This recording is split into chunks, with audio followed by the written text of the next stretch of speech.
We are officially in Pride Month, and that means DC Comics and Marvel Comics are going to roll out the red carpet, and they're going to let you know they are really supportive of Pride, LGBTQ causes, and DC Comics has a lot of initiatives this month that they just announced, and I think they're amazing. In fact, I think they're fantastic, and I just wish DC Comics actually cared about comic book readers and just comic books in general as much as they do Pride. Here to talk to me about this is my good friend Aaron Sparrow. How you doing, Aaron? Doing well. Thanks for having me back. Thank you for joining me. There's some crazy stuff. So they've got this like DC Pride Hub that they created. And in there, you can access like free comic books on their app. You don't even have to have a subscription. You just have to have a password. You don't have to have an active subscription to get into those. They're releasing the DC Pride 2022 comic book same day of. You don't even have to have a subscription for that one as well. And then they have all this merchandise that's associated with it, and there's all these other LGBTQ plus comic books available from DC Comics that are also on there as well. So they are doing all this stuff to cultivate an audience. This initiative is fantastic. Why don't they do this ever for any other audiences? It's insane. It's really strange. Clearly they've got the marketing to put behind this. But they don't put this marketing behind any of their regular events, anything else that they're doing. It's a little odd to me because this feels like a loss leader. This feels like they're doing it for marketing purposes. They're doing it to get their name out there. Look at, aren't we LGBTQIA plus friendly? And that's all well and good. But I don't think that it brings the dollars in. So it's a loss leader. It's basically marketing money. The thing I wish they make money on the shirts. I bet a lot of people go in there because they want to support and they want to have the John Kent, Jay Nakamura Kiss shirt. Maybe. I mean, I've never seen anybody wearing one, but maybe they get ordered. It's like I'm at a show 2 days a week that has a ton of comic fans come through.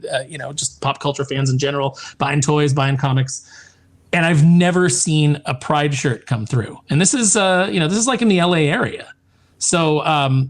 Maybe they're selling somewhere. I know that these books go out to libraries and whatnot, so maybe there's some money there. But it just seems odd to me because it seems like you're aiming for a niche audience that's already part of a niche audience. And how much money can that really bring back in? But if you're treating it as a loss leader, then it makes sense. You're just getting your name out there. You're getting your virtue out there. It's branding. And I can understand that, but it does beg the question: why do we not put this effort into getting the word out there for other initiatives that DC has? DC Comics has Dark Crisis right around the corner. Why don't they have a Dark Crisis hub you go in there? Maybe they have the Dark Crisis free comic book day that you can go check out. A list of comic books you might want to read before Dark Crisis, some interviews from the creators and stuff, and have a point of entry for people to go in there if they want to know what Dark Crisis is. We're able to explain it to them and kind of get them excited and hype like they're doing for the Pride Month. I mean, I think the only answer I can come up with is that it's not, the company isn't filled with, people that want to sell comic books. It's filled with activists that want to promote, certain viewpoints. It's really the only answer because this is a fantastic marketing gimmick. It's a fantastic way to put together a one-stop shop for everything you need to know if you're interested in these books, if you're interested in these Pride titles and this Pride merchandise. Bam, it's all right there. Obviously, just a couple of days ago, I did a video kind of highlighting some of DC Comics issues with their characters outside of Batman. They don't really have any traction right now, even though a couple of their stories are really good. Maybe if they did like a Superman month. I know there is a Superman day or whatever. If you did Superman month and you had the Superman hub, and you go in there, get you excited about Superman, and then maybe give away the first couple of chapters of this Warworld saga, which I do think would get people interested in the story because I think Phil Kennedy Johnson's doing good stuff, and really start elevating some of these characters and, do something to let the comic book buying and reading audience know that you care about them the way that you care about virtue signaling for Pride. It blows my mind that you have these good ideas, yet you only come out once a year to implement them. I think maybe that'll change as Zaslav continues his swath through all of Warner Brothers and deciding what's profitable and what's not. I would really be interested to see what this ultimately brings in. Does this bring in readers? Does this bring in dollars? I would like to see the numbers. Of course, we're never going to get that. but David Zaslav will, and then that'll determine the fate of this going forward. But yeah, a Superman month where they just did a Superman hub, and here's a bunch of key Superman stories and trades that we've got available that you can read, either digitally or order them from your comic shop. But here's the list of them. That's the sort of thing that should be out there. For a while, Jesse Snyder and I were doing a little tour around Comic Cons, and we were doing a bit called "I Don't Know Shit About Comics," and it was designed for people who were at the show, didn't know anything about comics, and wanted to come talk to some guys that knew stuff about it and could recommend what books they should check out, what good jumping on points were. We had a list of here's some of the best stories ever told in the comic book medium that you can go out there and you can find. And we'd walk around, we'd talk to retailers and make sure they had those books so that we had the recommended booths. Those are things that we used to do at a con. And if the industry could do something like that, if they could have a hub where you could tell them where the best Batman stories are, where the best Superman stories are, what you have available currently, that would be phenomenal. That would be a great tool for people that maybe want to get into this stuff. Yeah, it'd be cool. You could have your own little message boards. You could create your own comic book community that was all about DC Comics. And you know what you could do there, Aaron? You could kind of control the narrative a little bit. You could put all of your projects out there in the very best light. You could have access to some of the creators, maybe do one of those AMA style Ask Me Any, thing type of panels with creators and stuff. And I don't know, show people that you actually care about your customers, because I don't feel that way. If I was gay, I think I would feel that way because of all the things that they're doing for Pride. It really feels like they think the LGBTQ community is really important. But as a comic book reader, I haven't felt that way from DC Comics in a long time. Jim Lee speaks to nobody. The only thing that they do right now is sometimes they'll put out a lame-ass 30-second trailer on YouTube. And that's about the extent of it, other than, some, leaking some information and maybe an exclusive here or there with one of the media presence. If they did something to cultivate a community and let everyone know that DC Comics is great and we love our customers, I think that would generate just an enormous amount of goodwill, and they need that right now, because I feel so many people just turning sour on DC Comics and everything they represent right now, because there's so many bad comic books out there, and it feels like they just, quite frankly, don't give a fuck.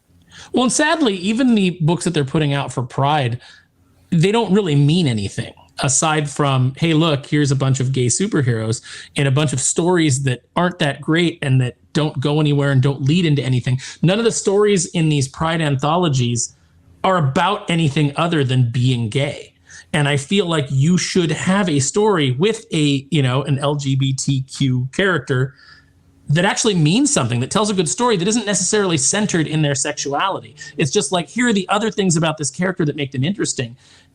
And maybe you should go read their book, because we got a book about them. So if you like what you read here, if you think that this story is interesting, and we kind of gave you a little bit of a tease of some things that are going to be going on in the book, some conflicts and some villains and, the challenges that this character is going to face, then maybe you would get people to go from this into reading your books every month. You do make a really good point there. I personally don't know that these Pride efforts from DC Comics with this Pride Hub is ultimately going to work. Because, yes, if you go to the DC Pride anthology book, the book itself and the stories are all about LGBTQ relations and communities and stuff like that. But DC Comics' brand, in an overwhelming, and I mean overwhelming majority of their stories and their creations, have nothing to do with that. If you were to go into that Pride Hub and sample the materials there, and you're like, you know what, I really like this LGBTQ content that DC Comics has in there, let me go into DC Comics. It's almost false advertising, because that's not their brand at all. There are LGBTQ graphic novels and there are comics out there, for an audience like that, where it focuses on the community and relationships. But DC Comics really don't specialize in that. That's not one of their core competencies. So it does really give you a weird sense of brand awareness if this is the way that you would discover DC. And I think another reason that manga is kicking American comics' ass is because when they do these things, when they do these characters, when they do LGBTQ content, I wish there was a less clumsy way to say that. There's so many letters now. When manga does it, there's also adventure. And the characters have personalities, and it means something. And they have personalities beyond just being gay. And when these anthology books are done, that's really the only thing they're giving you is, hey, this character's gay. And I feel like as a gay reader, I would be like, well, okay, what else? What else do they do? What else makes them interesting? Because as a straight reader, nothing appeals to me when you go like, hey, look, here's Green Lantern. He likes women. And I'm like, okay, that doesn't make me want to read his book. Coon hound, you know? That doesn't make me want to read his book. What's his personality? What's his supporting cast? What kind of adventures does he get into? Who are his villains? What are the conflicts? What are his internal conflicts? These are the things that I want to read about. And they don't put these things into the anthologies. So even if the anthology sells well, it doesn't lead to anybody going and getting a book of that character or starting to pick it up because there's just nothing there. It's just to hold up on and take an Instagram photo of and say, look, Pride, woo, and then that's it. Maybe it gets put in a bag and board and it gets put away. Yeah, I think most of the people or a lot of the audience that pick those up, I think they're there to support Pride Month, but I don't think they're there to support DC Comics. And that's the real problem when you do this initiative. I don't think it brings in any type of new readers that are actually there for superhero comics. No, absolutely not. If there's numbers that prove otherwise, I'd like to see them because, I'm happy to be proven wrong.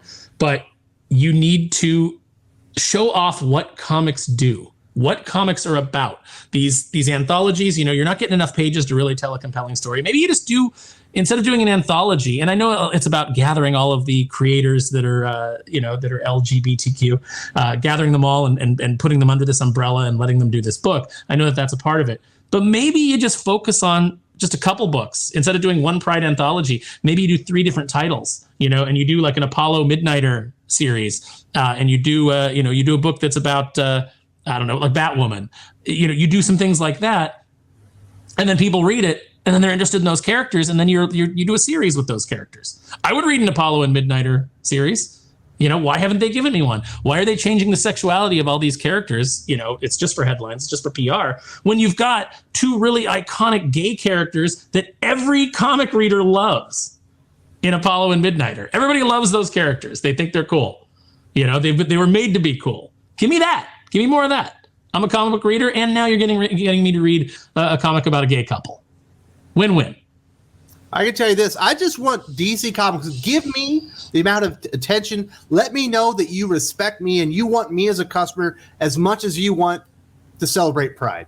I know you want the LGBTQ audience, and I don't say that. I don't think that's a bad idea, but you should want me to, because I've been giving you money for a long time. All of their efforts outside of what they're doing for Pride really pale in comparison, because they are really doing a good job, but it's only for one small portion of the audience.